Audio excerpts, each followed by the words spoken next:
Buenas noches. Se inicia la sesión académica de la fecha. Señor secretario, sírvase leer el orden del día. Orden del día. Presentación. Académico doctor Juan Mendoza Vega, presidente de la Academia Nacional de Medicina. Psicología del conflicto armado, su experiencia en Irlanda del Norte y su relevancia para Colombia. Lord John Alderiche, médico, psiquiatra, líder político, director del Centro para la Resolución de Conflictos, Universidad de Oxford. Acuerdos de paz en la mesa de conversación de La Habana, doctor Diego Maldonado, asesor, Oficina del Alto Comisionado. Propuesta, Servicio Social Reparatorio, académico doctor Guillermo Sánchez Medina, coordinador del Comité de Salud Mental. Intervención de los asistentes, preguntas y respuestas. Está leído el orden del día, señor presidente. Todos estamos conscientes de que nuestra situación en este momento es al mismo tiempo una mezcla de esperanza y de cierto temor. Todos esperamos que venga la paz. Todos queremos que el proceso que se adelanta en La Habana llegue a término de verdad, llegue a algo que nos permita volver a ser la Colombia de progreso, la Colombia de tranquilidad, la Colombia que queremos. Y tenemos el temor de que eso no ocurra. Lord John Allardyce es un psiquiatra y es un político de Irlanda del Norte, reconocido a nivel mundial por sus investigaciones sobre la forma en que el ser humano piensa y siente en momentos de paz y en momentos de guerra. Es miembro vitalicio de la Cámara de los Lores del Parlamento Británico y jugó un papel esencial en la negociación del Acuerdo de Paz de Irlanda del Norte, el famoso Good Friday Agreement. También ha jugado un papel fundamental en la implementación de ese acuerdo, en la verificación de la dejación de armas, la construcción y mantenimiento del consenso político, y actualmente asesora a los gobiernos británico y de Irlanda del Norte en la lucha contra algunos grupos armados que aún operan en Belfast. Es además el director del Centro para el Conflicto Intratable de la Universidad de Oxford y es presidente honorario de la Internacional Liberal, lo cual lo hace muy cercano a muchos de nosotros en este recinto. Es evidente que una persona de estas cualidades y con esos conocimientos nos puede dar mucha información interesante, muchas ideas importantes que vale la pena que tengamos en cuenta. Por eso le agradecemos mucho que haya aceptado acompañarnos hoy y esperamos que todos podamos participar al final, si es el caso, en unas preguntas o en unas observaciones que completarán esta sesión. Le ruego, Lord Allardyce, que tome la palabra. Presidente de la Academia, señoras y señores, es un gran honor y placer el estar hoy aquí con colegas médicos y estoy muy agradecido con mi buen amigo Andrés Ucros y su padre Ignacio por facilitar la conexión con ustedes. Siempre es bueno encontrarse con colegas. La mitad de mi tiempo, bueno, ahora pasó a la mitad del tiempo con colegas que antes, cuando trabajaba todavía como psicoanalista y psiquiatra en el Servicio Nacional de Salud en el Reino Unido y en la práctica privada. Continué ese trabajo, sin embargo, hasta 2010 a medio tiempo. Y voy a explicar por qué esto fue tan importante para mí. Yo nací en el norte de Irlanda y crecí. Cuando era adolescente, más o menos en los años 60, donde se empezaban a romper las cosas hacia la violencia.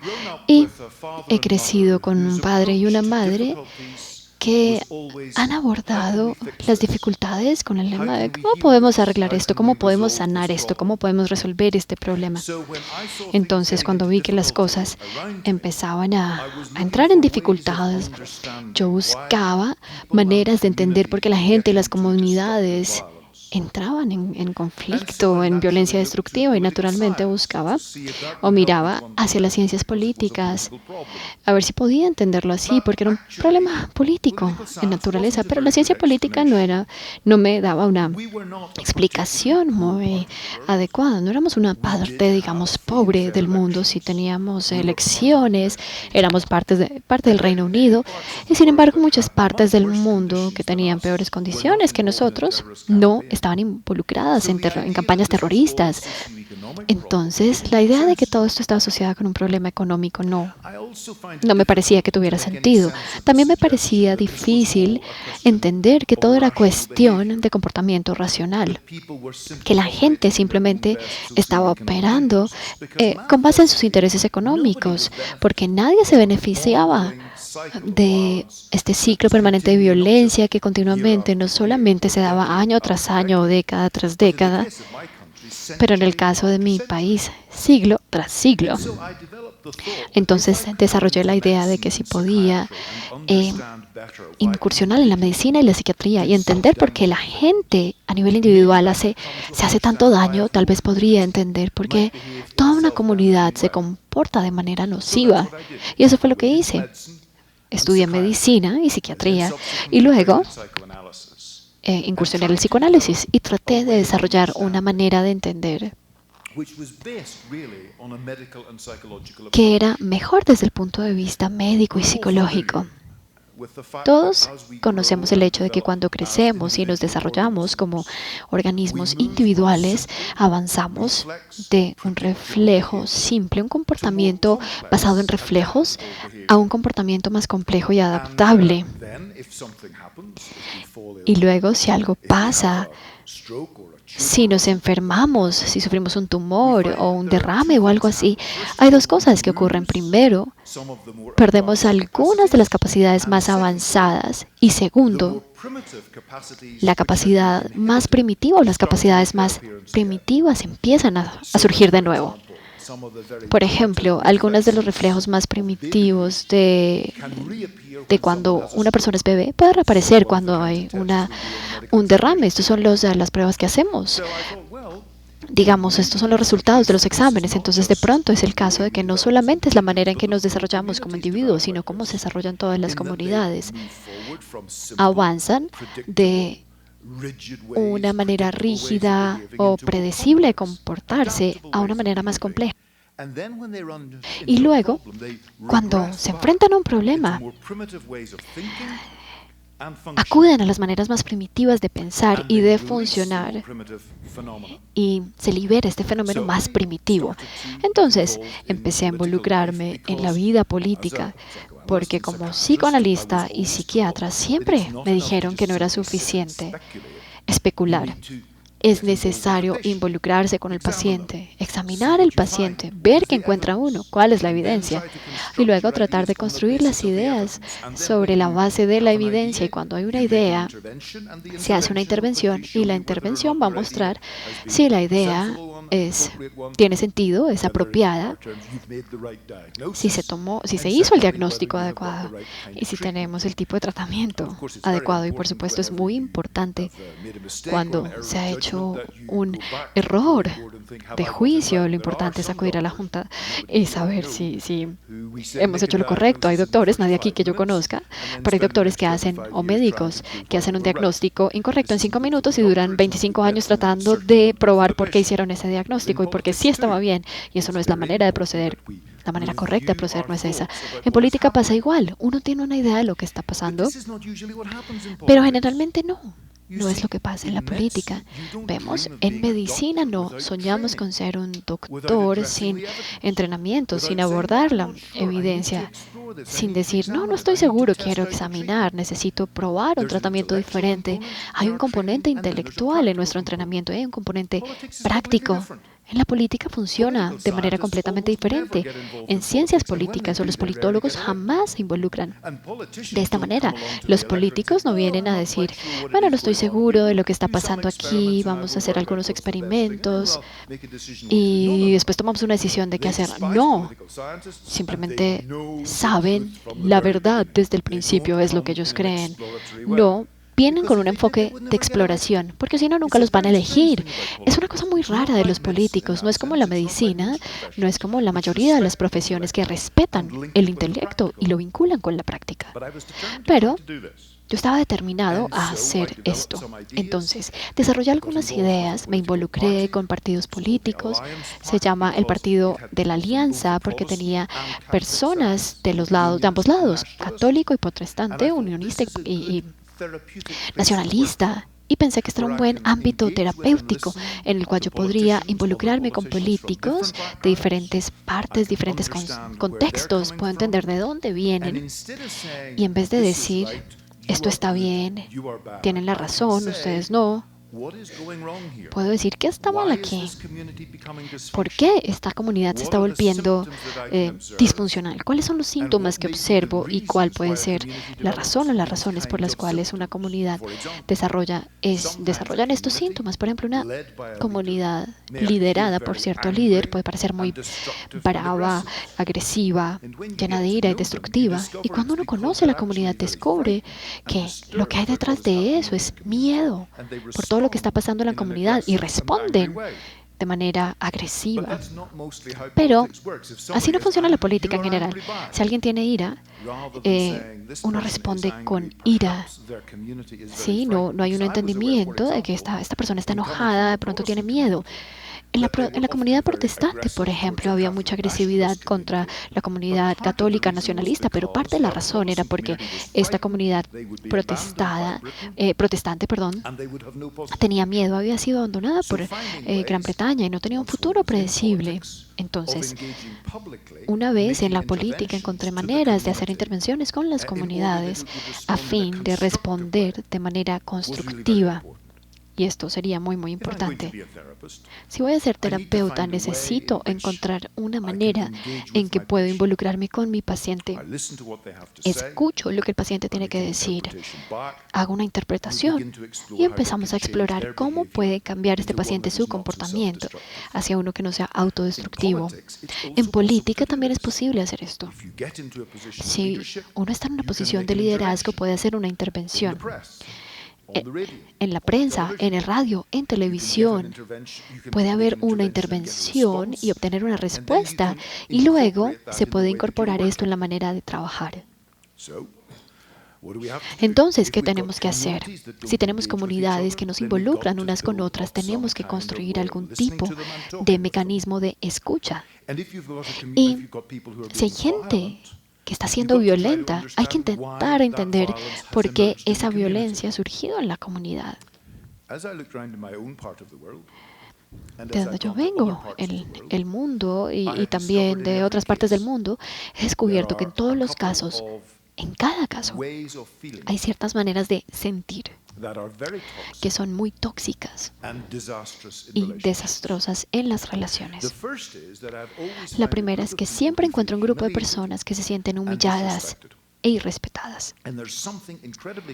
Y hay algo increíblemente tóxico en nosotros como seres humanos cuando somos humillados.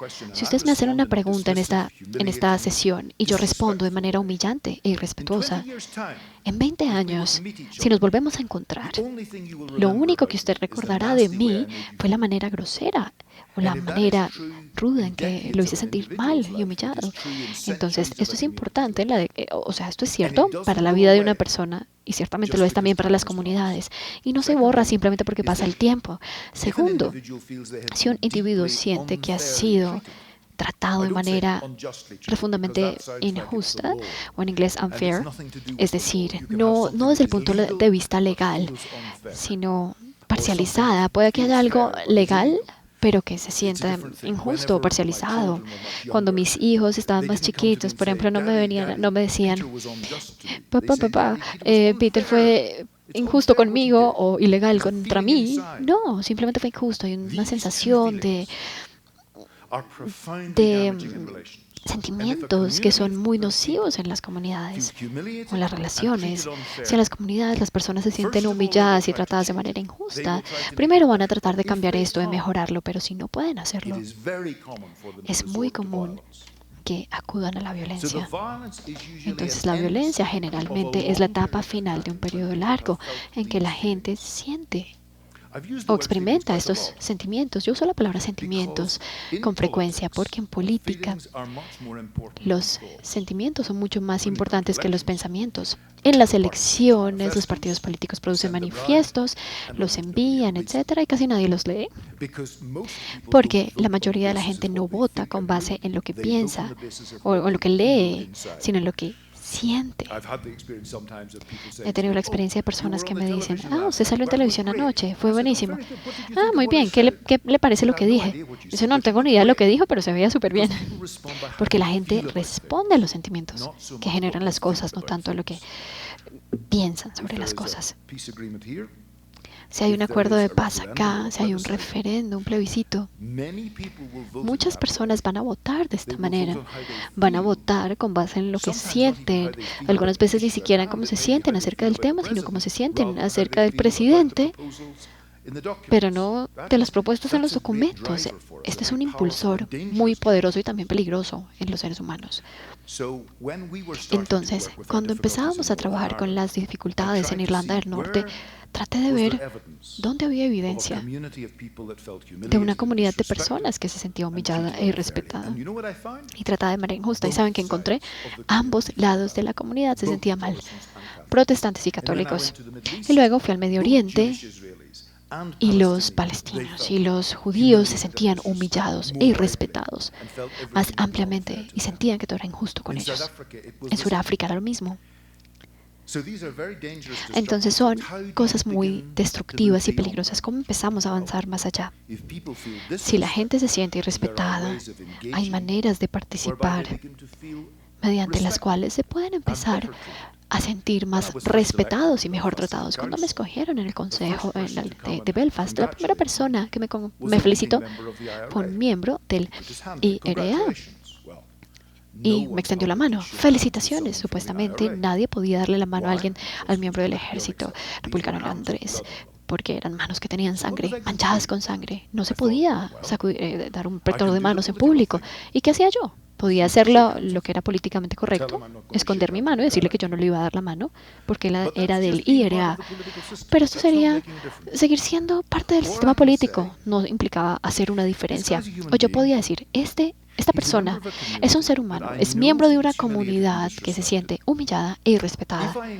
Si yo interactúo como un ser humano, si le doy la mano, no es que me vuelva el mejor amigo, pero lo trato de manera humana. Vamos a ver qué pasa. Y le di la mano. Y esto activó una dinámica diferente de interacción y su partido político que eventualmente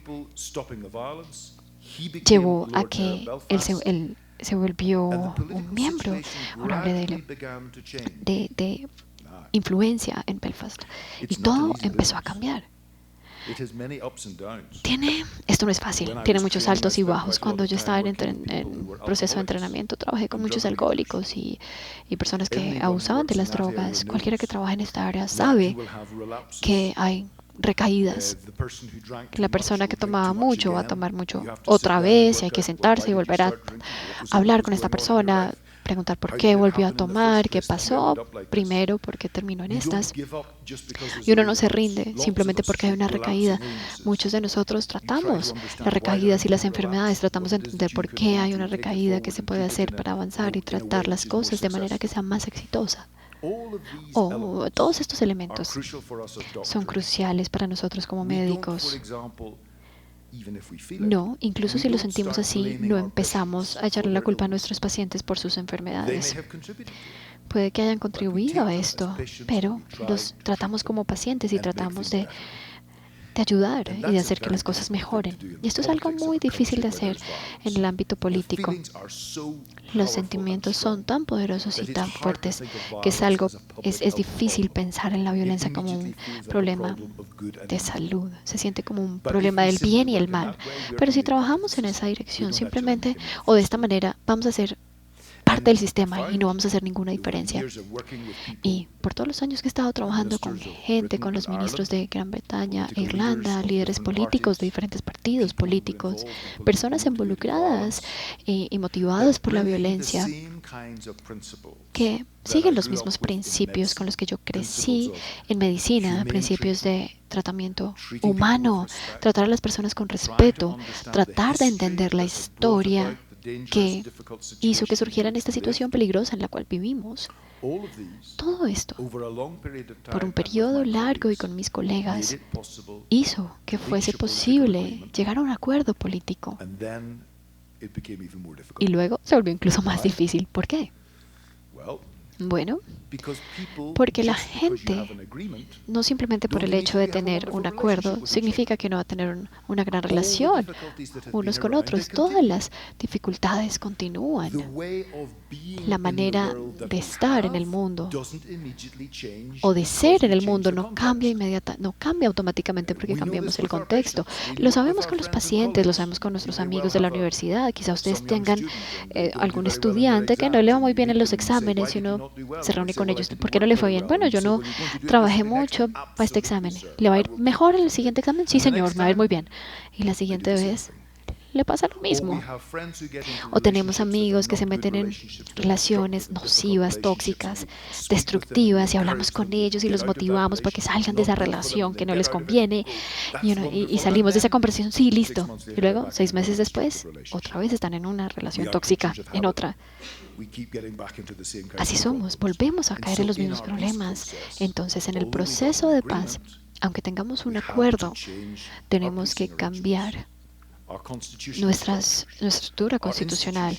Nuestras instituciones tienen que cambiar porque reflejan una historia de malas relaciones y tienen que cambiar. Desarrollos económicos son necesarios en áreas donde hay pobreza, desventajas económicas, y tenemos que trabajar para cambiar estas cosas de manera que las personas tengan mejores oportunidades en la vida. Hicimos esto por 10 años, 15 años, ahora han pasado 18 años desde el acuerdo y ya chequeamos todas las casillitas. Y tenemos algunas dificultades todavía. Porque podemos cambiar las estructuras, las instituciones, las circunstancias sociales y económicas de una persona incluso, pero todavía por dentro sienten lo mismo. Personas en la comunidad católica se siente victimizada y lo han sentido así por cientos de años. Y cuando cambiamos esto de manera que legalmente, políticamente y socialmente ya no estén en desventaja, aún sienten que son víctimas. Los protestantes vienen de culturas en que se sentían dominantes, porque eran dominantes por muchos años. Cuando llegamos a un acuerdo, decimos, no, compartimos el poder, tenemos equidad para todo el mundo, de donde sea que venga, pero ellos se sienten dominantes, ellos quieren ser los protagonistas. Entonces, por ejemplo, los protestantes generalmente tienen marchas políticas con bandas que tocan los himnos protestantes, recorren carreteras por años. Y ahora esas carreteras, esas calles pasan por áreas católicas y tienen que decir, bueno, tenemos que pasar por ahí. No, hay que negociar con los vecinos católicos. ¿Cómo así? ¿Qué hay que negociar? ¿Por qué? ¿Yo por qué voy a tener que negociar? Porque ahora ustedes viven en una sociedad compartida. Y es un shock para el sistema. Pero es parte del precio que la gente en la comunidad protestante dominante tiene que pagar para que haya paz. La gente en las comunidades, en la comunidad nacionalista, no necesariamente toma responsabilidad o asume responsabilidad por las cosas en la comunidad. Tienen políticas económicas que son dependientes, no independientes. Tienen un enfoque que se basa en unas nociones antiguas de izquierda, de cómo estructurar una sociedad. Ahora es una sociedad diferente, no está estructurada de esta manera. Ya no. Y es muy difícil para ellos salirse de esto y relacionarse de una manera diferente, donde dicen, bueno, tenemos que ser parte de esto. Juntos compartimos, construimos esta sociedad compartida y tenemos que cambiar las visiones acerca de cómo funciona la economía y la sociedad. Esto está empezando a pasar. Hay todo tipo de maneras en que podemos hacer esto, maneras en que son informadas por entender no solamente la política del sistema legal y los derechos humanos, sino también el entendimiento o entender la condición humana. Y finalmente, ¿qué hemos aprendido de todo esto? ¿Cómo puedo resumir una vida entera de trabajo? Yo diría lo siguiente. Lo que hemos descubierto, que es lo más importante, es que cuando tenemos violencia, conflicto político que parece irresoluble, intractable, esto es una reflexión, o es un reflejo más bien, de relaciones disfuncionales entre grupos de personas, no personas individuales, sino grupos. Y cuando vamos a encontrar una resolución política, traer algún grado de paz, un nivel de paz, crear una sociedad donde la gente pueda estar en desacuerdo sin matarse unos a otros. Solamente se puede hacer esto al abordar el problema de las relaciones. En nuestro caso, estas relaciones, por ejemplo, en nuestro caso entre protestantes y católicos, pero también entre el norte de Irlanda y el sur, el norte y el sur de la isla, y entre Gran Bretaña e Irlanda, y resolver las cosas. Y para tener un proceso de paz tenemos que unir a los representantes de diferentes grupos de personas, de protestantes y católicos, del norte y sur, de Gran Bretaña, Irlanda, y ayudar a encontrar una nueva manera de relacionarse, no solamente como individuos, sino en comunidades de personas. Se necesita disciplina de psicología grupal, no de psicología individual o de pequeños grupos, sino de la psicología de grandes grupos. Y en su país, un país maravilloso, pero no es uno que yo conozca muy bien. Si ustedes han tenido violencia por mucho tiempo, sospecharía que tienen una historia y un contexto de relaciones difíciles y complicadas entre diferentes elementos que luchan entre sí, que entran en conflicto, y así ha sido el caso por mucho tiempo. Y las relaciones no están caracterizadas tal vez por el respeto y un sentido de justicia, sino más bien por un sentido de falta de respeto, históricamente hablando, y que no han encontrado una manera pacífica de abordar sus diferencias. Y amigos como yo pueden venir aquí a motivar a los líderes económicos, políticos y a las próximas generaciones a abordar esos temas y encontrar nuevos conjuntos de relaciones entre personas. Ustedes están en una etapa muy importante. Es bastante peligrosa, pero habrá momentos, o hubo momentos en el pasado en que hay personas que trataron de hacer cambios y el resultado alguna vez fue más violencia, o algunas veces el miedo que hizo que se retractaran las personas. Yo espero y rezo, como lo hace cualquier médico, por cada paciente con un trastorno serio. Espero que ustedes y quienes trabajan con ustedes encuentren la manera de avanzar para tener relaciones más sanas dentro de esta comunidad. Y si lo logran, no solamente van a hacer algo que trae un gran beneficio para ustedes, sus hijos y sus nietos, pero este paciente, Colombia, se convertirá en una inspiración para las personas de otras partes del mundo que también han tenido estas dificultades por mucho tiempo. Y en el mundo en que vivimos, no hay muchas luces de esperanza.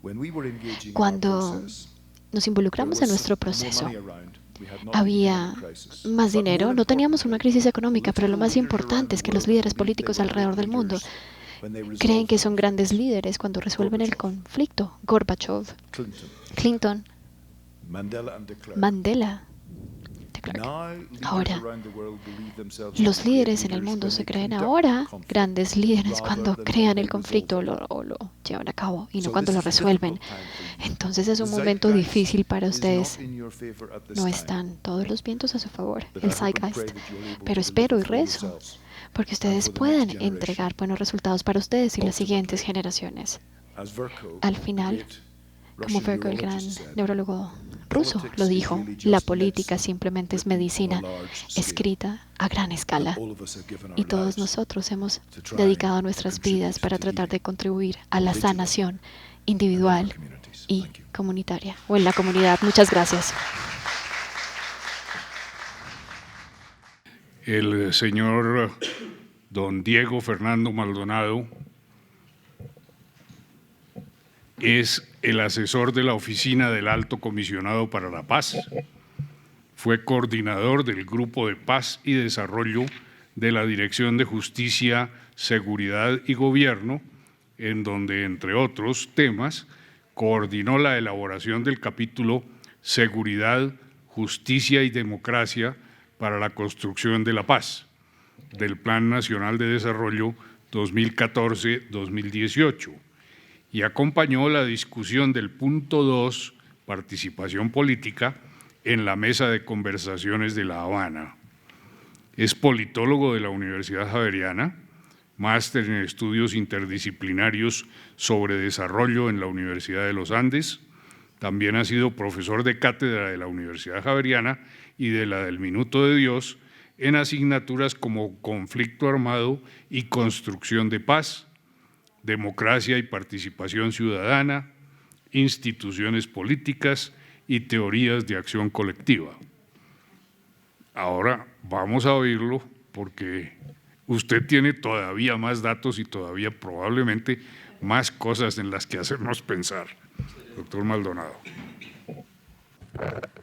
Bueno, muy buenas noches a todos y a todas.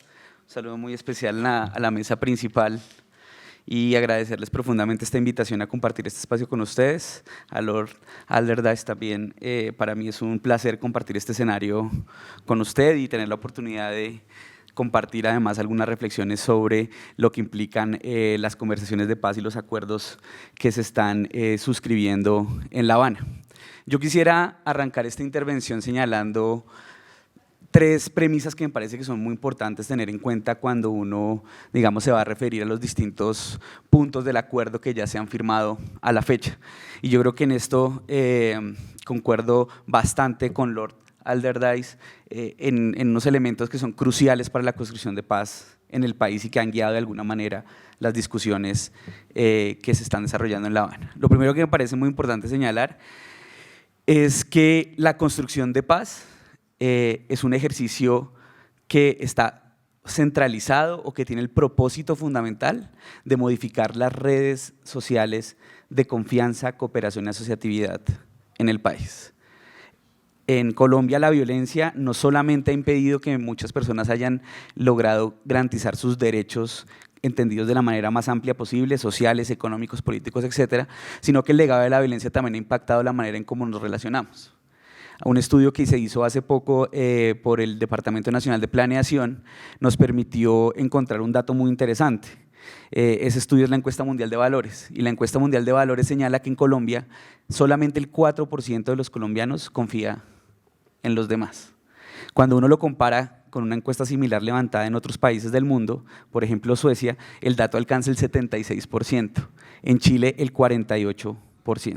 De alguna manera, esto nos permite comprender un poco cómo la violencia y el conflicto armado y todo lo que se teje alrededor de ello ha afectado la forma como nos relacionamos. Y esa forma como nos relacionamos ha venido calando de alguna manera en nuestras formas de acercarnos a los demás y a las instituciones. En Colombia el temor, la estigmatización y la polarización han mediado las relaciones entre los ciudadanos y entre los ciudadanos y sus instituciones. Y yo creo que ahí hay un elemento que es fundamental y es cómo transformamos esas redes de relaciones sociales y las ponemos al servicio de la transformación positiva de conflictos. Lo segundo que me parece muy importante es que yo creo que el momento en el que estamos ahora es un momento histórico para cambiar las formas de crear instituciones en el territorio.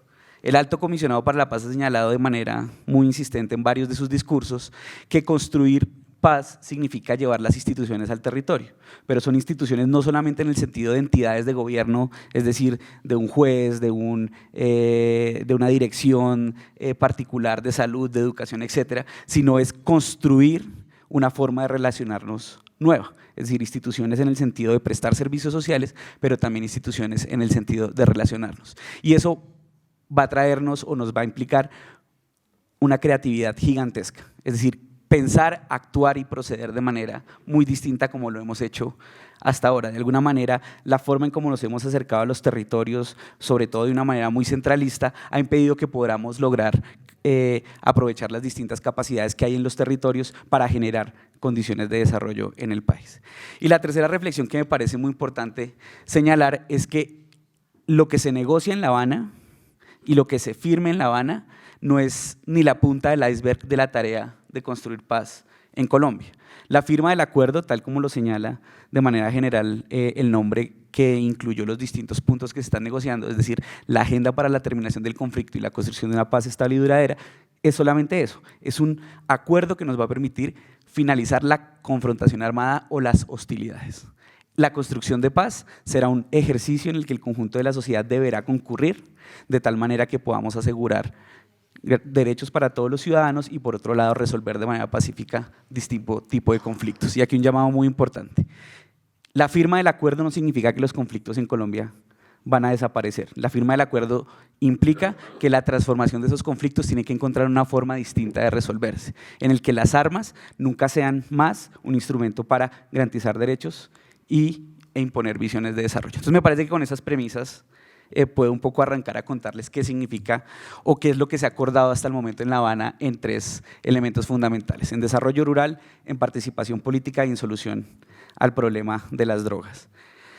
Hay una tarea fundamental que sin duda el acuerdo recoge y tiene que ver con que debemos garantizar que las condiciones que dieron origen al conflicto no se repitan. Esas condiciones estructurales de pobreza, exclusión y baja capacidad de participación de los ciudadanos. En Colombia hay un círculo, hay una especie de círculo vicioso, ¿no?, en donde el abandono del Estado, las bajas condiciones de desarrollo y la violencia se retroalimentan entre sí. Entonces, como el Estado no puede llegar a los territorios a ofrecer servicios de diverso tipo, ni bienes sociales de diversa naturaleza, esa condición es una mina de oro para la aparición de violencia a nivel territorial. Y luego la violencia se vuelve un obstáculo para que el Estado pueda llegar a esos territorios. Entonces, lo primero que debemos lograr es intentar romper ese círculo vicioso, y para eso debemos asegurar que las condiciones estructurales de pobreza, desigualdad y polarización que hay en los territorios de alguna manera transiten hacia mejores condiciones de vida para los distintos pobladores. Entonces, dicho eso, el primer punto, que es el de reforma rural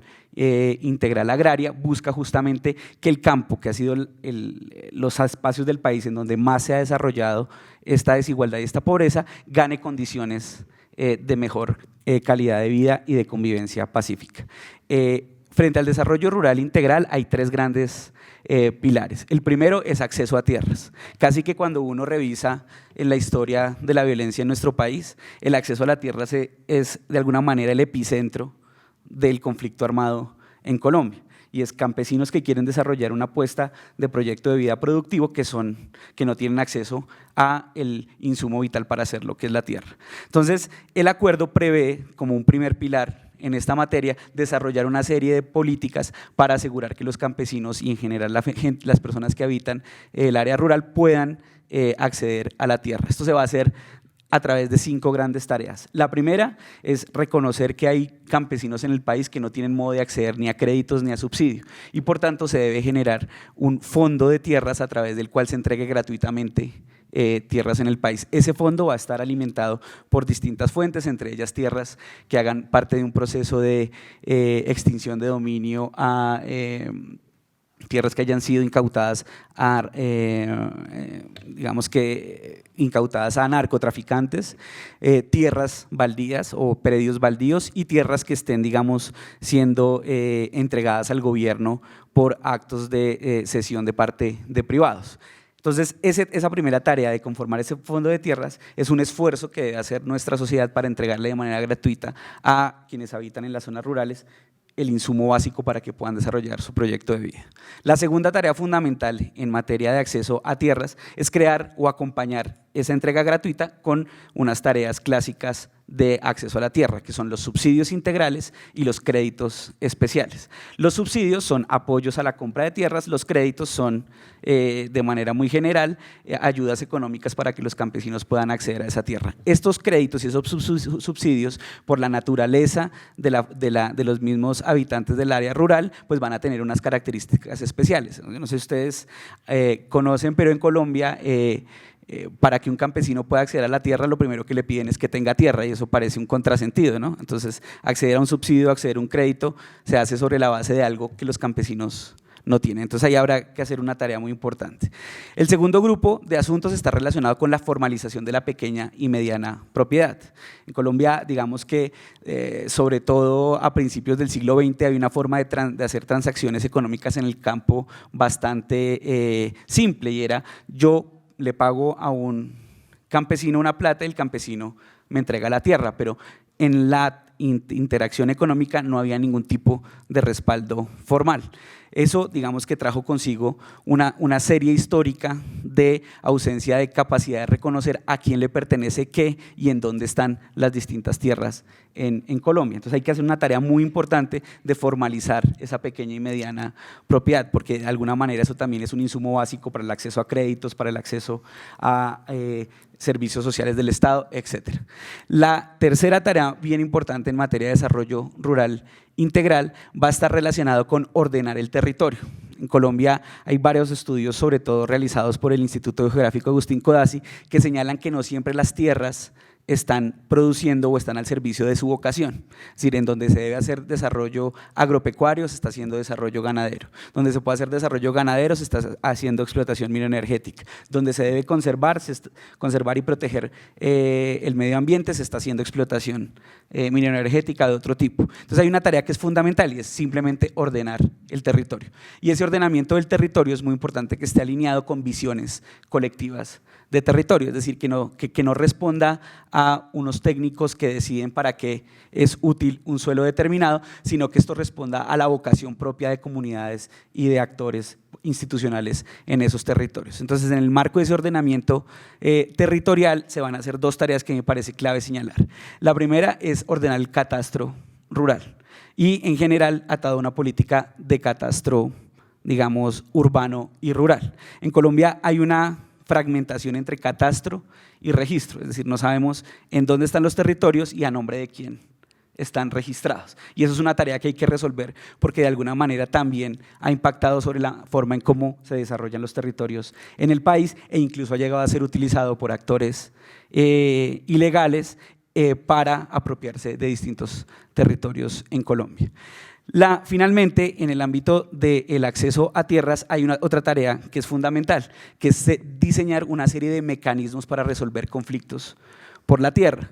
Si en el origen del conflicto armado, el conflicto por la tierra era resuelto a través de las armas, tenemos que crear una serie de dispositivos que nos permitan de alguna manera resolver de manera pacífica los conflictos. Hay dos tareas fundamentales. Lo primero es generar una jurisdicción especial agraria. ¿Eso qué significa? Es crear como una especie de jueces que puedan dirimir conflictos por la tierra o conflictos atados al desarrollo rural territorial.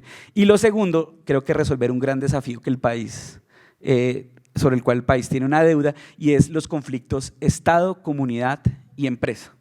Es decir, crear reales mecanismos para que alrededor de un proyecto colectivo de sociedad las intervenciones productivas de privados, las visiones de la comunidad y las apuestas de las instituciones públicas a nivel territorial encuentren un espacio de diálogo y concertación para que ninguna de las visiones o los intereses que están en juego resulten afectados por la imposición de otro criterio. Entonces, digamos, ese es el primer pilar de la reforma rural integral, el acceso a la tierra. El segundo son los planes nacionales. Los planes nacionales parten de una hipótesis muy básica. Cuando uno mira el último Plan Nacional de Desarrollo, que incorpora una metodología muy interesante de revisión de avances en condiciones de calidad de vida, que es el enfoque de brechas, encuentra que hay comunidades del país que hay una especie de tres Colombias, una Colombia urbana, sobre todo centrada en las ciudades capitales, con acceso a servicios públicos, a infraestructura de distinto tipo, con ciertos niveles de calidad de vida en salud, educación, básicos, etc. Que hay una segunda Colombia, una Colombia intermedia, que está ubicada en ciudades, llamémoslas intermedias o ciudades capitales de categoría de población menos amplia y que de alguna manera están como entre la mitad, entre tener condiciones de desarrollo y entre estar excluidas de ese proceso de desarrollo. Y hay una tercera Colombia que es la rural, es una Colombia que no tiene acceso a prácticamente nada y en la que las condiciones de salud, educación, servicios públicos se encuentran bastante deterioradas. Entonces, esos planes nacionales lo que buscan resolver es esas condiciones objetivas de pobreza y atraso que de alguna manera estuvieron a la base del origen del conflicto en Colombia. Esos planes uno los puede resumir en tres grandes tareas. Uno, planes de infraestructura. Los planes de infraestructura están relacionados con electrificación, vías terciarias y conectividad. Conectividad entendida como tecnologías de la información y las comunicaciones. El segundo bloque de planes nacionales son los que uno puede llamar sociales, es donde están asuntos de salud, educación y vivienda, es decir, que haya un enfoque rural en la prestación de esos servicios. Y finalmente hay un tercer grupo de planes nacionales que está relacionado con el fortalecimiento de la economía agraria rural o la economía agrícola familiar. De alguna manera hay una hipótesis detrás del acuerdo y es que muchas de las políticas de desarrollo rural creen que todos los campesinos deben ser un gran empresario agrario. Y no necesariamente, tiene que combinar esa tarea fundamental de generar procesos amplios de producción agropecuaria con campesinos que buscan la economía familiar básica, es decir, un sustento o un proceso asociativo que les permita de alguna manera desarrollar un proyecto de vida. Esos planes nacionales lo que pretenden de alguna manera es entonces superar esas condiciones objetivas que dieron origen al desarrollo, al conflicto y que por tanto digamos que son tan fundamentales como el acceso al fondo de tierras. Entonces, esto tiene una idea que a mí me parece que es tan simple como sorprendente cuando uno la dice en este tipo de escenarios. Y es que la tarea fundamental es garantizar los derechos a todas las personas en la medida de lo posible. Y eso pareciera como algo que debería estar implícito en el desarrollo de cualquier país. Finalmente, el tercer pilar de este primer punto de desarrollo rural integral son los planes de desarrollo con enfoque territorial. Ustedes los van a escuchar como los PDET. Los PDET es una manera de acercarse al territorio distinta a como lo hacemos ahora y se basa en dos cosas fundamentales. Lo primero es reconocer las características físicas y las capacidades de los territorios. ¿Eso qué significa? A veces desde el nivel nacional se desarrollan una serie de políticas que no reconocen la realidad territorial e incluso las características biofísicas o geográficas de los territorios. Yo les voy a poner un ejemplo. Cuando yo trabajaba en el Departamento Nacional de Planeación, yo estuve coordinando un documento COMPES para el departamento del Cauca. Ese documento COMPES, que es un documento de lineamientos de política de desarrollo integral, previó una serie de reuniones o de espacios de participación a nivel territorial para generarle insumos a esa política pública de tal manera que fuera de algún modo participativa. Cuando nosotros estuvimos en una de las zonas del Cauca, que es la zona Pacífico, en municipios como Guapi, López de Micay y Timbiquí, estábamos discutiendo unos asuntos de salud y nos dijeron, el Ministerio de Salud dijo: la cobertura de ambulancias en la zona Pacífico del Cauca es suficiente. Y las comunidades les dijo, puede que para ustedes sea suficiente, pero en realidad no lo es. Y la razón por la cual no lo era muy simple. El Ministerio de Salud envió a esos municipios 10 ambulancias terrestres. Y el Pacífico es una zona que se moviliza a través de los ríos. Entonces la comunidad le dijo, acá no necesitamos ambulancias terrestres, sino ambulancias fluviales. Y una cosa tan simple como eso de reconocer en el territorio, digamos, puede generar muchas cosas, puede generar conflictos porque no hay un servicio de salud real que le permita a los ciudadanos vivir con tranquilidad. Hay un conflicto con las instituciones públicas al no prestar un servicio también real y en condiciones frente a una realidad territorial. Y finalmente, la interlocución con la ciudadanía evita este tipo de contextos y asegura que realmente cumplamos la misión como Estado de prestar servicios sociales para garantizar los derechos en toda su extensión. Entonces estos PDET o programas de desarrollo con enfoque territorial buscan en esencia una cosa ampliada de esa referencia que les acabo de hacer al departamento del Cauca. Es lograr construir con las comunidades, respetando las características territoriales, las visiones de desarrollo y los proyectos que deben mejorar las condiciones de vida de las personas. Esta apuesta de desarrollo rural, además, en sus 3 ejes que les acabo de mencionar, además de permitir que cesen, digamos, aquellas causas que den origen al conflicto, es también una garantía de no repetición. Y es una garantía de no repetición en tanto que evita justamente que el conflicto el conflicto pueda volver a nacer por la ausencia de condiciones de vida aceptables en distintas partes del país. Entonces, eso, digamos, de manera general, son los distintos ejes del punto 1 de reforma rural integral que están planteados en los acuerdos. Voy a continuar con el punto 4, que es el de sustitución de cultivos ilícitos. Y voy a finalizar con el de participación política. Frente a cultivos ilícitos, ¿qué plantea el acuerdo o el punto 4? 3 cosas fundamentales. Lo primero es reconocer que en la cadena de producción de los cultivos ilícitos o de los narcóticos hay distintas, llamémoslo de alguna manera, responsabilidades. Es decir, uno no puede atacar a un campesino como lo haría contra un narcotraficante, porque de alguna manera el grado de responsabilidad sobre esa producción es distinto. Entonces, el acuerdo lo primero que plantea es que debemos generar un proceso de sustitución de cultivo de uso ilícito de la mano con las comunidades que están inmersas en ese ejercicio. Para hacerlo, se proponen 3 grandes tareas. Lo primero es partir de un acuerdo de voluntades, es decir, garantizar que con esas comunidades, construir con esas comunidades el compromiso de no volver a sembrar cultivos de uso ilícito, pero también garantizarles una suerte de apoyo del gobierno nacional durante el periodo en que ellos van a estar sin ingresos. Entonces, alrededor de ese periodo que van a estar sin ingresos, se van a crear unos planes integrales de sustitución de cultivos ilícitos que contienen una ayuda para el desarrollo de estas comunidades inicial, rápido, que pueda llegar a las comunidades e impedir que las comunidades, al sentirse sin ingresos, retornen a ese negocio.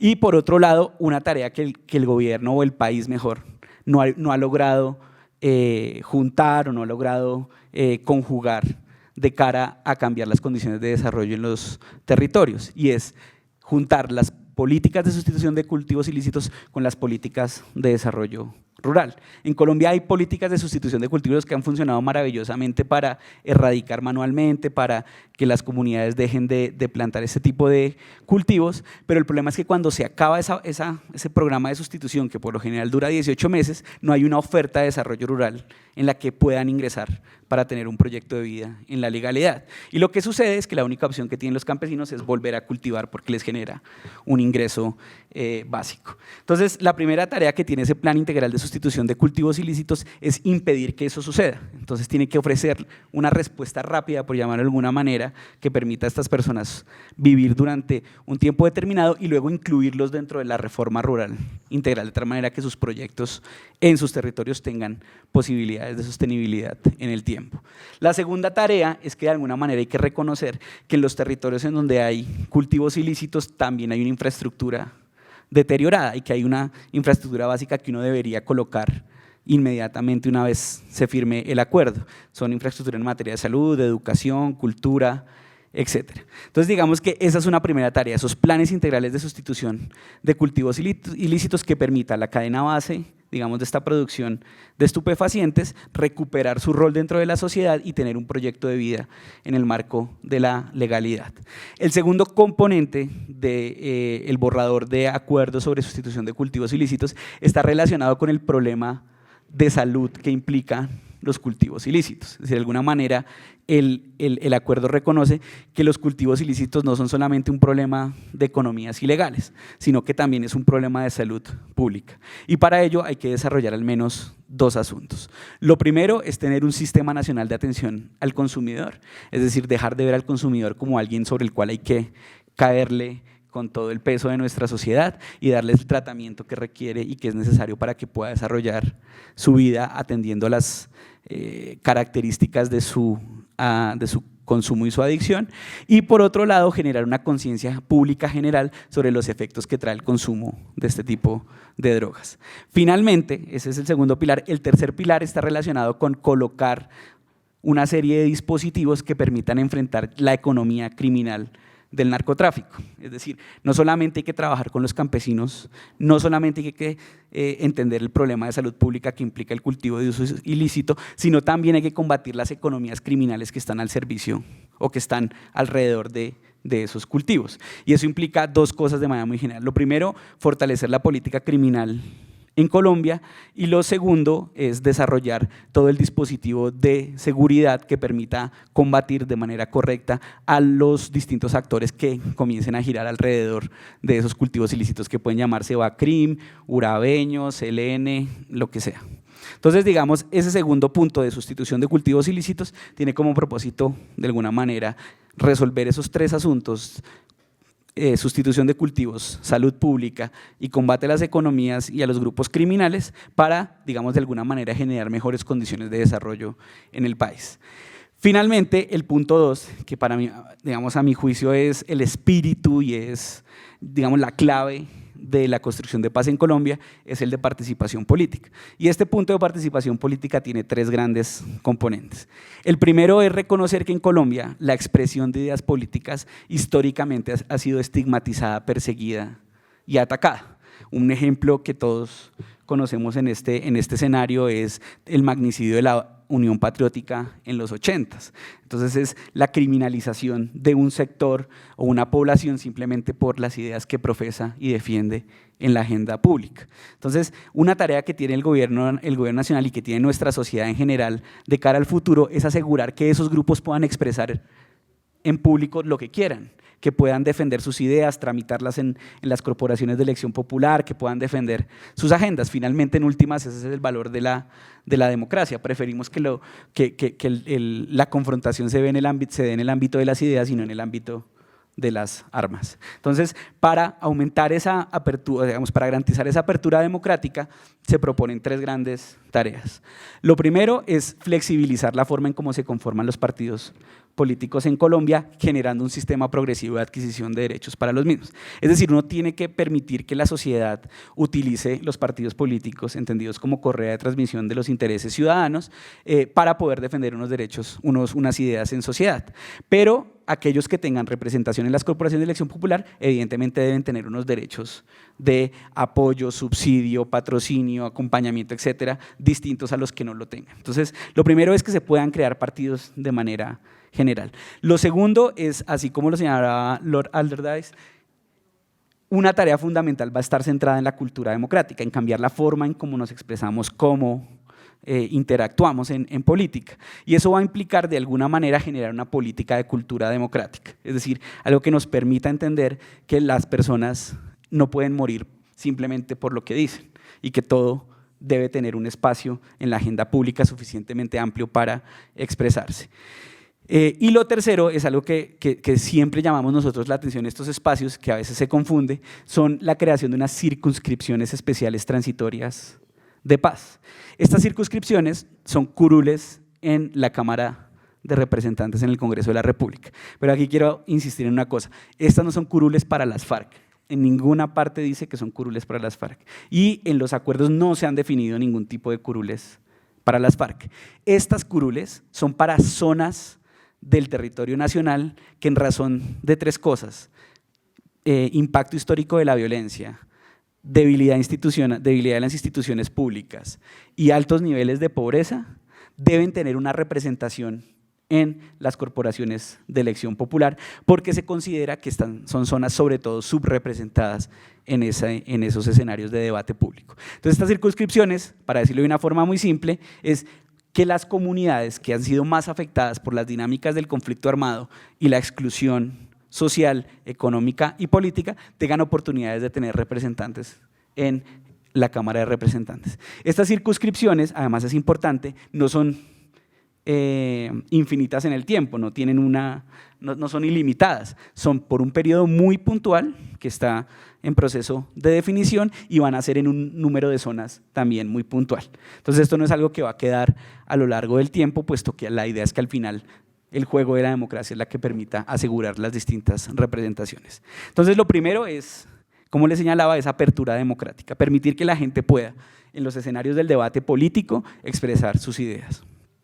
El segundo es materializar algo que la Constitución del 91 quiso materializar, que es la participación ciudadana, es decir, que los ciudadanos puedan acompañar la gestión de las autoridades en los procesos de formulación, implementación y control a la gestión pública. Esto tiene un valor muy importante. Justamente cuando les señalaba el ejemplo del Cauca, era simplemente para transmitirles el valor que tiene consultar a la gente sobre lo que va a pasar en sus territorios y que puedan esas personas decidir y controlar a las autoridades públicas sobre lo que se hace en sus territorios. Para fortalecer la participación ciudadana hay 4 elementos fundamentales. El primero, mejorar las herramientas de planeación y presupuestos participativos, es decir, que la planeación se haga alrededor de visiones colectivas, de diagnósticos compartidos del territorio y que se haga a través de planes o rutas estratégicas muy puntuales que traduzcan esa visión en cambios reales sobre la población. Lo segundo, en los presupuestos participativos, tiene que ver con que la gente decida sobre lo que se va a invertir en los territorios. En Colombia ha pasado mucho que la gente participa, pero finalmente el que decide si se colocan o no se colocan los recursos son las autoridades públicas, y eso de alguna manera ha afectado la posibilidad de confianza y de interacción entre las instituciones y la sociedad. El segundo elemento muy importante es el fortalecimiento del control social, es decir, que podamos como ciudadanos hacerle seguimiento a la forma como se realiza y se ejecuta el presupuesto público y que podamos además recomendar a las autoridades cómo mejorar la implementación de distinto tipo de políticas públicas. El tercer elemento está relacionado con una política o la generación de una serie de medidas sobre reconciliación y no estigmatización. Justamente cuando le señalaba que en el país la defensa de unas ideas en particular ha sido objeto de persecución, estigmatización y agresión, requiere también modificar que nosotros como sociedad cambiemos esos valores que nos hacen ir hacia la vía de estigmatizar y agredir a quien no comparte nuestras ideas. Entonces esa política de tolerancia y no estigmatización va a ser vital también para cambiar nuestros modos de relación. Y finalmente, en términos de planeación, de fortalecimiento de la participación ciudadana, van a haber una serie de medidas que están enfocadas a ordenar la oferta institucional de participación. Nosotros lo hemos llamado la arquitectura institucional de la participación. Y aquí un dato muy importante. En Colombia, de manera oficial, se pueden contar alrededor de 40 instancias de participación ciudadana, es decir, 40 escenarios, espacios en los que los ciudadanos interactúan con las instituciones. Un cálculo que nos hacía una senadora del Congreso de la República, Claudia López, es que si un alcalde tuviera que ir, o si un alcalde fuera a cada una de esas 40 instancias, es a lo único a lo que se podría dedicar durante todo su periodo de gobierno. Entonces, eso que es de unas dimensiones tan grandes, con una vocación inicial de generar escenarios de interacción entre la ciudadanía y el Estado, se ha convertido paulatinamente en el mayor obstáculo para que la participación se desarrolle. Entonces, eso tenemos que ajustarlo y hacer que estos espacios de participación en realidad tengan un carácter más efectivo, dialogante y que permita el reconocimiento de distintas fuerzas sociales y políticas que hay en el territorio. El tercer elemento, o la tercer pilar, y con eso cerraría, sobre el acuerdo de participación política, es un sistema de garantías de seguridad para el ejercicio de la política y un sistema de garantías de seguridad para los líderes sociales y defensores de derechos humanos. Como les señalaba, vamos que uno de los grandes retos que va a tener el país es que aquí a nadie se le mate por las ideas que profesa. Eso es una noción básica de cualquier país democrático, y en ese sentido tenemos que crear los dispositivos que impidan que se repita lo que ha sucedido en el país y que podamos de alguna manera promover y respaldar el intercambio de ideas en escenarios de debate público. Entonces esos dos sistemas, uno está focalizado en quienes logren por su actividad política curules en distintas corporaciones de elección popular, en el Congreso, en los consejos, en las asambleas, etcétera, y en los distintos niveles del Ejecutivo, alcaldías, gobernaciones, presidencia, etcétera. Entonces, un sistema de protección para el ejercicio de la política que impida que a estas personas se les agreda de cualquier manera en desarrollo de sus actividades. Y el otro, que es muy importante reconocer, es que en Colombia no solamente se ha castigado a quienes defienden ideas contrarias, llamémoslo al statu quo, en estas elecciones, en estas corporaciones de elección popular, sino que también se ha perseguido, asesinado y estigmatizado a distintos ciudadanos que solamente por buscar la garantía de sus derechos han defendido ideas que parecen no estar de acuerdo con algunas personas. Entonces a esas personas también hay que protegerlas y hay que garantizar las condiciones para que puedan desarrollar sus proyectos sociales. Yo, además digamos que con eso cerraría los 3 puntos de los borradores que hasta el momento se han firmado en La Habana, pero quisiera como terminar con una reflexión que me parece bastante relevante. Digamos que el gobierno nacional, además de estos compromisos que ha venido suscribiendo en el marco de los acuerdos de La Habana, tiene una tarea fundamental, que en últimas es consolidar el Estado social de derecho. Y cuando uno revisa la literatura y experiencias de otros países, eso se reduce a 3 asuntos principales, además de todo lo que implica los servicios sociales y bienes que debe prestar el Estado, que son la seguridad, la justicia y la democracia. Es decir, que se garantice el derecho a la vida, a la integridad, a la libertad, que la gente tenga mecanismos para dirimir conflictos de distinta naturaleza de manera institucionalizada y no por vías de hecho o a través de las armas, y que finalmente pueda expresar y debatir sus ideas de manera amplia en sociedad. Entonces, el reto que tiene el país no va a ser solamente implementar lo que está en los acuerdos, sino en últimas es consolidar un Estado social de derecho, un Estado en el que todos puedan ver garantizados, promovidos y protegidos sus derechos y que pueda tramitar de manera pacífica distinto tipo de conflictividades. Aquí un llamado que me parece muy importante y es reconocer que a la firma del acuerdo vamos a tener un desafío más grande que el mismo cierre de las hostilidades, y es resolver todos los conflictos que van a emerger de una manera mucho más visible cuando ya de alguna manera el manto que colocaba el conflicto armado sobre estos conflictos más sociales, políticos y económicos y ambientales, digamos de alguna manera ese manto tapaba lo que estaban sucediendo en muchos territorios. Entonces vamos a tener que enfrentar los problemas ambientales, los problemas de la explotación mineroenergética versus la conservación ambiental, vamos a tener que enfrentar conflictos entre distintos pueblos indígenas, comunidades campesinas y afros, vamos a tener que enfrentar el desafío de reconciliar las grandes apuestas de desarrollo agropecuario con las apuestas de pequeños campesinos. Entonces, en últimas, simplemente es para señalarles que el gran reto de la construcción de paz es cómo todos de manera conjunta logramos tramitar esos asuntos de manera pacífica, que son finalmente los mismos asuntos que en su momento permitieron el origen del conflicto armado. Muchas gracias. Sí, más cosas para pensar, pero le agradezco mucho, doctor Maldonado, que nos haya explicado con esa precisión algunas cosas que no siempre tenemos claras. Esto me lleva a pensar que en español no estoy seguro de tener un término para unfair. Es injusto, decimos nosotros. Pero resulta que es injusto en ese sentido que Lord Deardyce decía, no en el sentido de contrario a la ley o a la justicia, sino contrario a los sentimientos. Y eso es lo que vamos a tener que enfrentar en muchos de estos casos. Muchas gracias. Uno de nuestros académicos, el académico Guillermo Sánchez Medina, tiene una idea muy importante, me parece a mí, una propuesta que podría servir para ese largo proceso que nos espera después de que no haya enfrentamiento armado. Yo le rogaría, doctor Guillermo Sánchez, que tomara la palabra para explicárnoslo brevemente.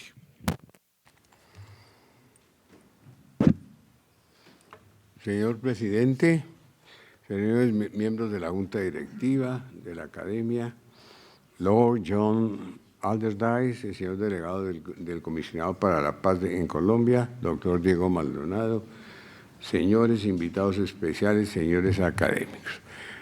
Antes de presentar estas ideas, quiero felicitar a los 2 expositores y hago una autocrítica. Yo no he trabajado, no conozco los diálogos de paz en sus esencias ni en sus discriminaciones y particularidades. En mi vida personal no he trabajado con grupos, pero grupos psicoterapéuticos y se me ocurrió inclusive inventar una técnica de psicoterapia de grupo que se llamó psicojuicio, en inglés psychotrial. Los conflictos en que trabajo hasta ahora, de hace 63 años, es conflictos individuales, es decir, el psicoanálisis. Sin embargo, de niño, desde los 4 años, en 1930, no he visto sino violencia en Colombia. Para mí es un honor que me hayan solicitado dirigirme en esta ocasión en que 2 expertos participan con su enriquecedora experiencia para ayudar en nuestros problemas que atañen con la violencia y el terrorismo en nuestro conflicto armado.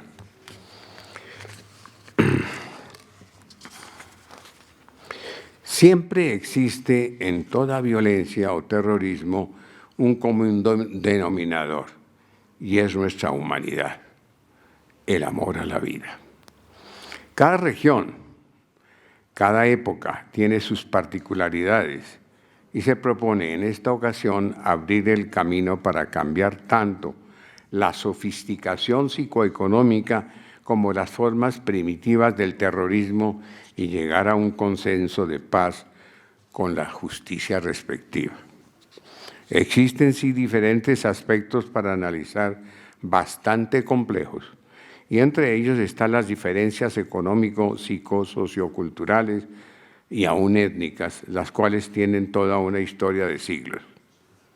Lo que voy a plantear es una propuesta nacida hace 10 años en esta academia, en el Comité de Salud Mental, y que se vuelve a proponer para su consideración. Es el llamado Servicio Social Reparatorio Obligatorio, el cual se refiere a la forma como se puede enseñar a reparar realizando un servicio social. La propuesta que intento hacer en esta ponencia se refiere a que el sujeto que ha sufrido una condena a la privación de la libertad debe ser objeto de estudio y ser ubicado en programas psicopedagógicos para la reinserción a la sociedad como un ciudadano que acepta las normas establecidas, admite y reconoce en la realidad interna psíquica y de alguna manera debe tenderse como la compensación de los actos por los cuales se le condena. No se trata de encerrar al sujeto delincuente en un centro carcelario o privarlo de su libertad física. Digo delincuente a aquellos tantos que delinquen, no solamente los guerrilleros, sino todos aquellos que hacen mal a la sociedad. Solamente para impedir el encarcelamiento que haga más daño, lo cual ha sido una norma milenaria indispensable para proteger a la sociedad. En el caso que se propone es prevenir que lo haga o lo vuelva a cometer, enseñándole a no hacerlo y el por qué lo hizo, y al mismo tiempo reparar lo que ha hecho. Es así como se toma conciencia y se condiciona al sujeto para hacer y trabajar por el bien común a través de un servicio a la sociedad a la cual él pertenece. Este es el servicio social reparatorio. Cuando nos referimos a un servicio social, estamos aludiendo a la ejecución de un acto, aun cuando lo que se ejecute sea pena o castigo por un mandato jurídico. En este sentido se pronuncia el Diccionario de la Academia de la Lengua. Además, el estar una persona sujeta al otro por cualquier motivo, aunque sea voluntariamente, se hace lo que se dispone. En este caso sería la normatividad jurídica reglamentada y sustentada con una ley y cuyo objetivo es la protección de la sociedad. En el caso específico, lo que hacemos referencia es a la acción como consecuencia de una penalización de un acto que debe ejecutarse para conseguir la restauración, la reconciliación y la reparación del daño infligido a la sociedad. Hagamos conciencia cómo el individuo que delinque produce un daño a la sociedad a la cual pertenece y por lo tanto es a ella a la que debe responder y por lo tanto debe asumir la responsabilidad de reparar. Entre ellos, aquí, por ejemplo, tenemos en Colombia, o hubo en Colombia, los programas de alfabetización y tenemos el servicio militar. Y en todas aquellas acciones que el ciudadano debe ayudar a la capacitación a sus congéneres para la convivencia pacífica, la preservación de la salud física, psíquica y social, a la vez que la laboral. Todos podemos colaborar en esa labor social de higiene, salud pública, educación, capacitación laboral. Un aspecto a tener en cuenta aquí es cómo el ser humano construye el concepto de sociedad.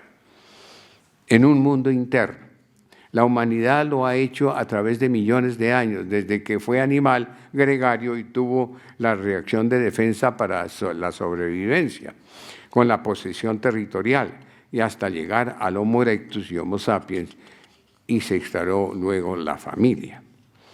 La conciencia moral fue desarrollándose paulatinamente con los sentimientos sociales, las creencias en un ser humano, la construcción de la moral, el sí y el no, el o lo que prohíbe, censura, manda, autoriza, permite, condena, castiga, redime, perdona y disciplina, la actuación externa y estructura el mundo intra y extrapsíquico en la fantasía y realidad, a la vez que debe manejar el sadomasoquismo y narcisismo, controlando las dos grandes tendencias libidinales y tanáticas con predominio de la razón y realidad, y así volver al orden, y no a un contrario en el cual se anida el conflicto bélico.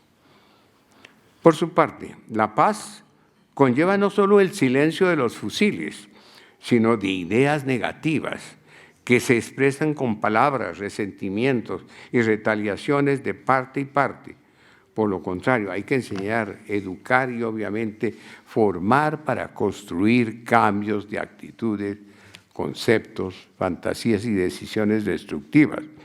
Se trata de generar nuevas sociedades inclusivas reales y morales con una política equitativa o justa, con conciencia, integrando al ser humano por y para beneficio de todos, el colectivo social participativo, con la intervención de los medios de comunicación en forma proba y no convirtiéndolos en justicieros y conocedores de la única verdad.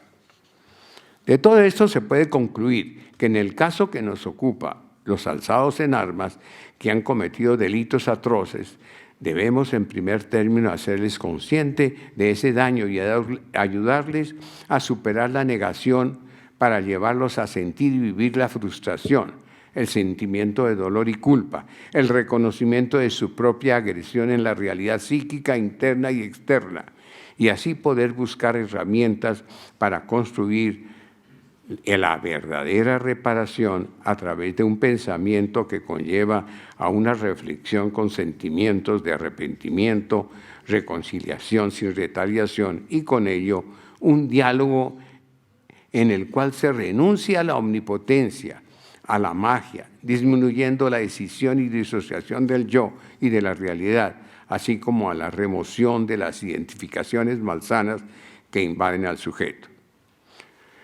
Todo esto se logra a través de un trabajo lento, paulatino, con diálogos incluyentes y con una pedagogía continua para la paz.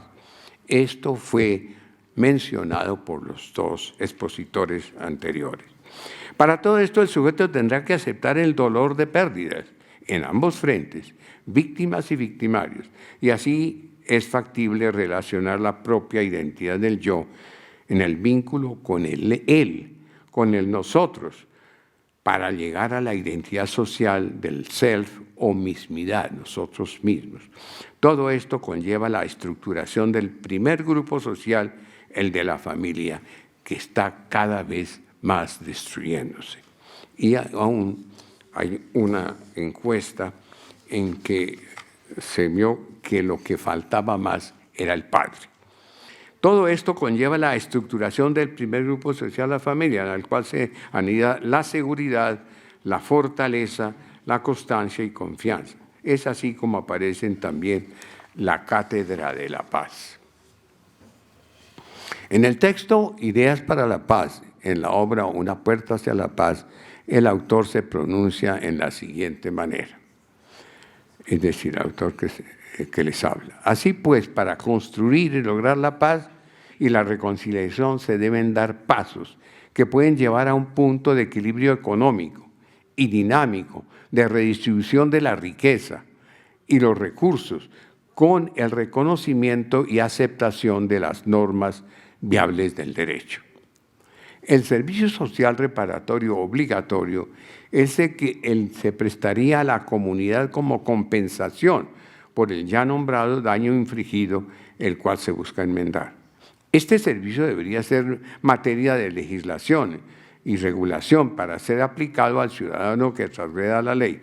Mediante él, el servicio social, se espera que se compense a la sociedad o comunidad afectada. Así es como se tratará de corregir, remediar, desagraviar y satisfacer a la sociedad.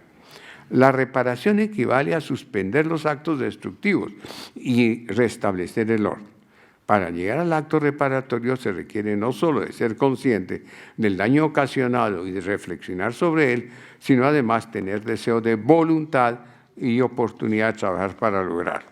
Por lo tanto, el servicio social reparatorio obligatorio debe ser una normatividad y una obligación que deberá asumirse con el compromiso de quien va a reparar y por lo tanto deberá tener el acompañamiento y compromiso del Estado para facilitar la reparación. Esta última se realiza en diferentes campos, según las capacidades y posibilidades de las partes, Estado reparador, transgresor de la ley. Lo que decía el doctor Maldonado y el Lord Alderdice es lo mismo. El Estado está reparando todos esos proyectos, todos esos programas que están en acción ya, está reparando el Estado. ¿Qué está reparando los sublevados? ¿Cómo lo están haciendo? Por ahora pues, soy ignorante, no puedo decir en tal forma. Por lo tanto, por ahí dice el área, como ya el doctor Maldonado nombra, áreas de reparación. Él no dice reparación, sino áreas de, bueno, no me acuerdo el nombre. De acuerdo con las capacidades y habilidades del sujeto en diferentes labores, ecológicas, agroindustria, construcción, salud, educación, seguridad ciudadana, etc. Buscando siempre el desarrollo de la creatividad para que las tendencias agresivas puedan ser sublimadas. De tal manera, fuerzas destructoras se revierten en el acto reparatorio. Voy a hacer una mención de algo que me ocurrió no hace mucho, hace unos 6 meses. Una socióloga, politóloga, fue contratada para trabajar en una comunidad pequeña en Arauca, cerca de un oleoducto. Y entonces me consultó y me dijo, mire doctor, yo no sé qué hacer.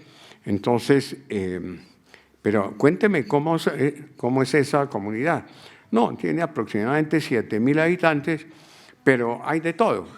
Hay paramilitares, la guerrilla está presente, hay personas de bien y hay gente también mala, pero siempre están en conflicto.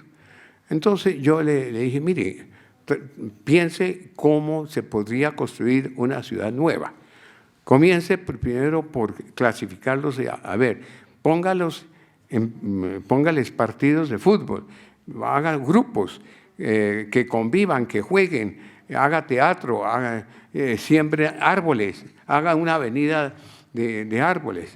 Bueno, y una serie de recomendaciones y ella aceptó las recomendaciones, se las dio a la empresa que la contrató y le fue muy bien. De modo que dejaron en ese pueblo, se llama Cristales, creo que se llama. Pues, de tal manera, fuerzas destructoras se revierten en el acto reparatorio. Es así como se puede buscar el campo de trabajo, estudio, recreación. Por ejemplo, la recreación, estimular la recreación para la misma reparación. Los mismos guerrilleros pueden volverse profesores de fútbol, digo yo, si es que les gusta o son capaces.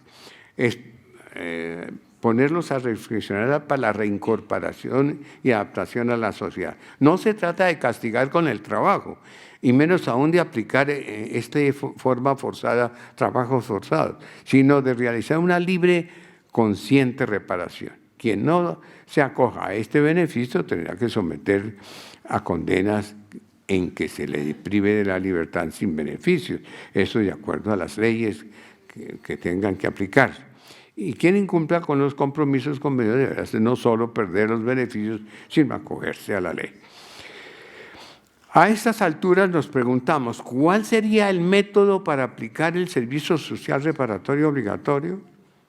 La respuesta radica en que se debe reglamentar a través de acciones específicas, ubicando a los implicados en áreas y labores determinadas, ya se mencionó, para la reparación. Y, como se mencionó anteriormente, clasificarlos para reinserción en la vida civil, en las actividades agrícolas, industriales, etc.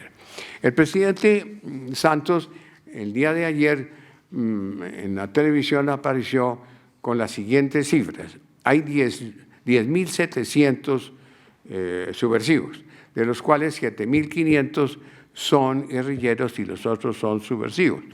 Entonces dice uno, pues bueno, dárselo a un matemático y ver qué es lo que se puede aplicar en los 7.500 y en los otros 10, y en dónde y cómo.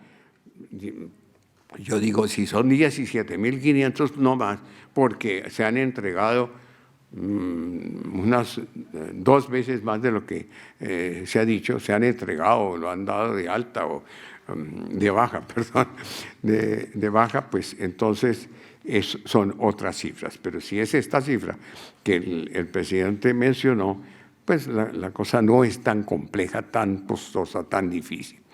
Estas ideas deben ser más discutidas y luego normatizadas. A estas alturas, bueno, ya está esto. Para todo esto se requiere de un diseño pedagógico en forma didáctica de negociación psicosocial individual y colectiva, en la cual se tenga o se lleve a cabo un acercamiento con el sujeto antes de entrar al programa específico del servicio. En programa implicaría educación o reeducación, en la que exista el principio de familia, trabajo, pensamiento y recreación en beneficio de la sociedad y la paz. Otro aspecto factible a complementar positivamente el servicio social es los programas de empresas creativas que ya existen. Esto ya llegamos a la conclusión. ¿Qué nos dejan todas estas ideas? Es que podemos valernos de lo ya hecho, con paciencia y experiencia aplicable en forma reglamentada, con soportes jurídicos viables para desarrollar los programas de reinserción, restauración, reeducación y reparación social. Todas estas consideraciones psicosociales tendrán que tener un estudio concienzudo realizado por la jurisprudencia, en especial por el derecho penal, con el fin de ubicar y posicionar los conceptos en su justa y útil dimensión en nuestra sociedad democrática, en búsqueda de una convivencia más equitativa. Muchas gracias y perdonen mi dificultad de la palabra. Muchas gracias, académico Sánchez Medina. Me hizo recordar que nuestros indígenas guayú, los habitantes de la península árida de La Guajira, tienen un sistema de justicia en el cual lo importante no es meter al criminal en una cárcel, sino hacerlo pagar por el daño que hizo. Al guayú no le interesa que el criminal vaya a la cárcel, porque allá no podrá trabajar ni podrá nunca pagar lo que hizo. Me parece que es una buena idea y este servicio social reparatorio estaría un poco, me parece, en esa línea de pensamiento. No sé si la doctora Gina Watson, a quien agradezco mucho su compañía, quisiera decir algunas palabras, puesto que ha estado participando en el grupo de trabajo del postconflicto con los académicos de nuestra academia. ¿Querría usted decir algo? A todos y todas, para la organización realmente ha sido un privilegio poder trabajar con la academia en la preparación de una propuesta que pudiera sustentarse y complementarse con las acciones del Ministerio de Salud. Doctor Maldonado, coincido plenamente con usted. Yo soy nicaragüense, ya viví un proceso de paz y lo que implica. Y realmente, como usted ha dicho, a los 30 años todavía no hemos logrado conciliar las diferencias históricas, tal y como decía nuestro distinguido Lord. Sin embargo, la complejidad que representa la situación de Colombia en un proceso de paz, con tantas Colombias tan diferentes, presenta nuevos retos que no habían hace 30 años en el territorio centroamericano, como sucede acá. La experiencia nos ha dado muchas lecciones importantes. La violencia no termina con la firma de los acuerdos, como usted ha dicho. La violencia se exacerba, porque entra en otra dimensión de orden familiar, comunitaria e individual. Y con un tema muy importante en el reto, doctor, que es cuál va a ser la forma de reinserción y reintegración de estas personas dentro del contexto social y familiar. Y la pregunta de fondo es, ¿el sistema está preparado para generar esos espacios que permitan a esos combatientes menores de edad, por ejemplo, acceder a una educación o acceder a formas de trabajo productivos, o incluso la del guerrillero que regresa a su hogar y se encuentra que la esposa tiene otra familia o similar, situaciones de esa naturaleza? Hemos estado trabajando con la academia en un esfuerzo de poder estructurar una propuesta que permita a las autoridades de salud, y se le ha presentado así con la participación suya al señor ministro de Salud, una visión alrededor de las prioridades que en el orden de respuesta se requieren en diferentes dimensiones. No hay una solución que le quede a todos, pero sí hay una forma de encontrar las alternativas dentro de la prestación de servicios y sobre todo un espacio sanitario actual donde las emergencias van sucediendo a un ritmo mucho mayor de lo que el sistema puede responder. La organización ha retomado este tema con mucha seriedad. Nuestra directora se comprometió con el gobierno de Colombia de trabajar en base a la búsqueda de una iniciativa similar a lo que fue Salud, un puente para la paz en Centroamérica hace 3 décadas, de poder integrar todo lo que es la capacidad de la organización también y acompañar las respuestas indicadas y decididas dentro de la política gubernamental.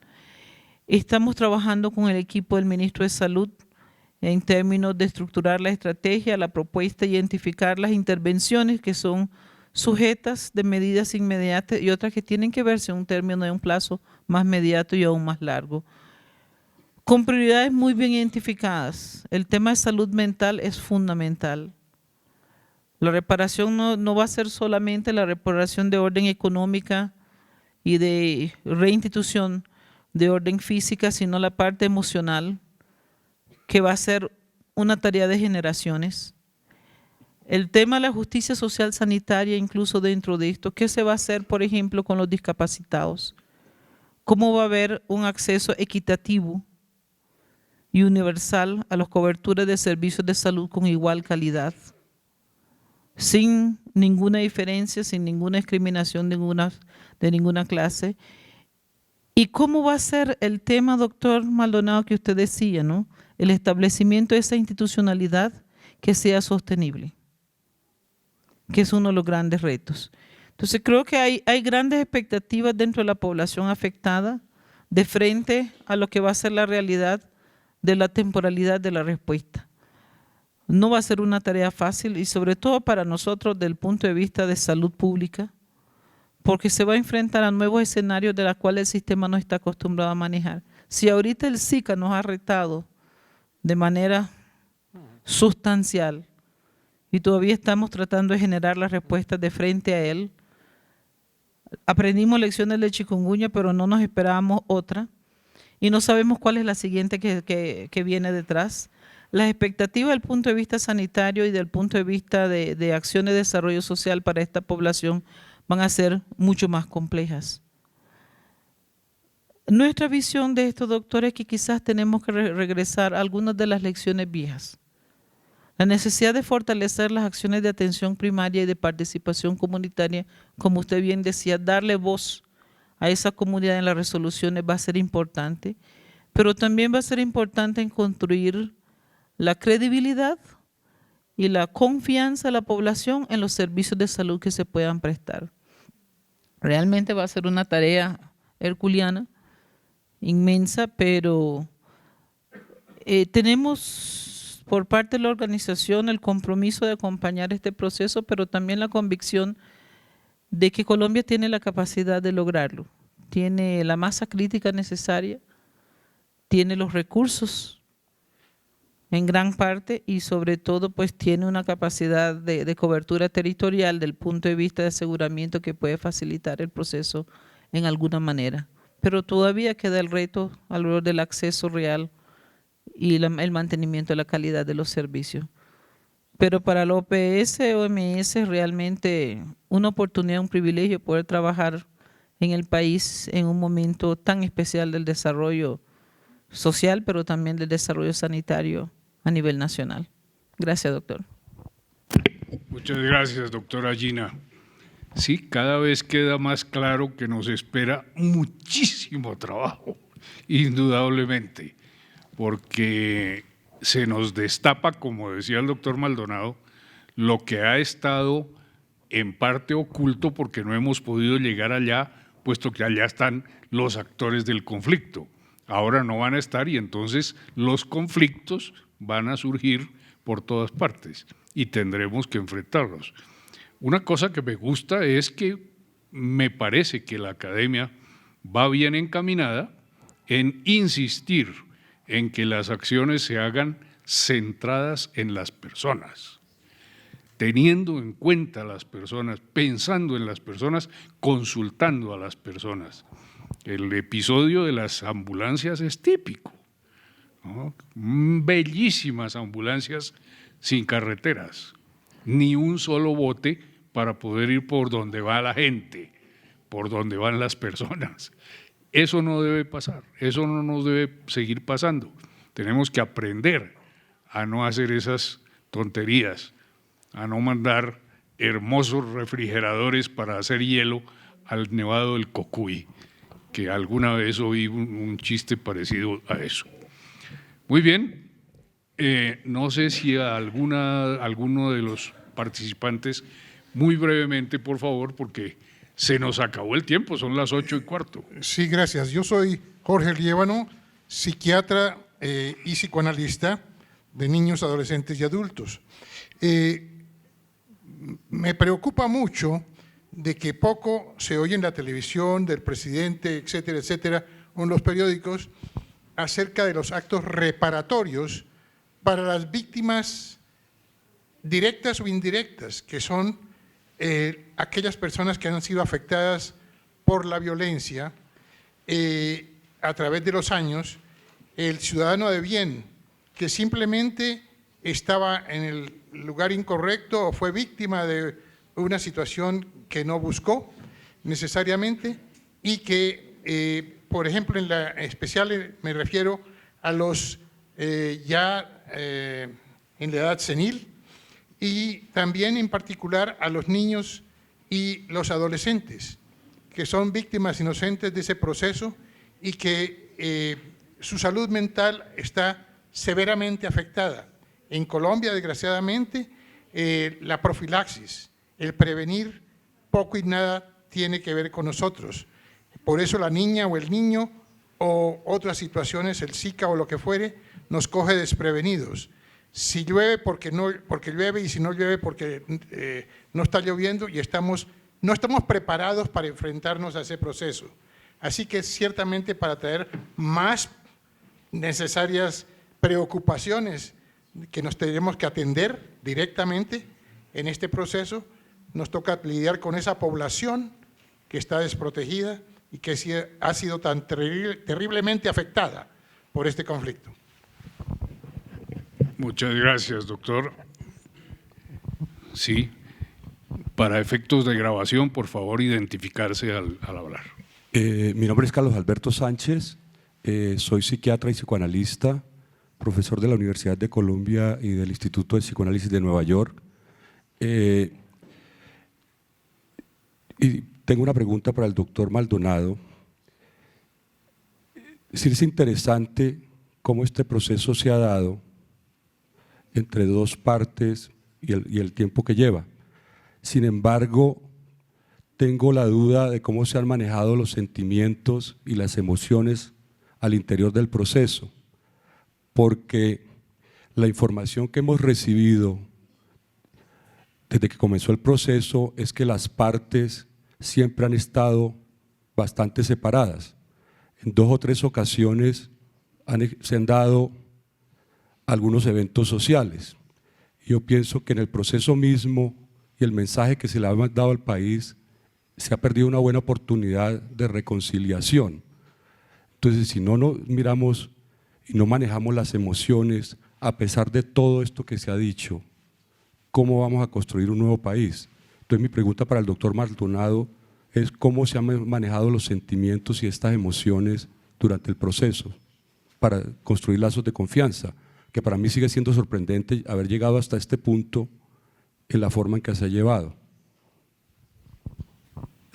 Bueno, sobre la pregunta, bueno, hay como unos asuntos que como ustedes entenderán, pues hacen parte de la reserva propia del proceso, entonces quizás uno no se puede referir con mucha profundidad al respecto, pero yo creo que hay una reflexión en eso que usted acaba de señalar que parece importantísima. Un amigo mío de la universidad hace más o menos un año publicó en El Espectador una columna que a mi juicio era maravillosa. Él hizo un análisis del discurso, del primer discurso que hizo las FARC en Noruega y hace un año el último discurso que él tenía disponible. Y lo interesante era que en el discurso de las FARC, en la evolución de su discurso, comenzaban a desaparecer palabras como Estado terrorista, burgueses, ladrones, corruptos, etc. Eso, digamos que muestra cómo cuando uno logra colocar a distintos actores en un mismo escenario repetido de interacción, sin que el propósito final sea que todos nos volvamos amiguísimos y vayamos a intercambiar copas o a tomarnos un café, lo que muestra es que cuando uno está repetidamente interactuando con el otro, logra comprender en alguna medida lo que siente, lo que piensa y a lo que aspira.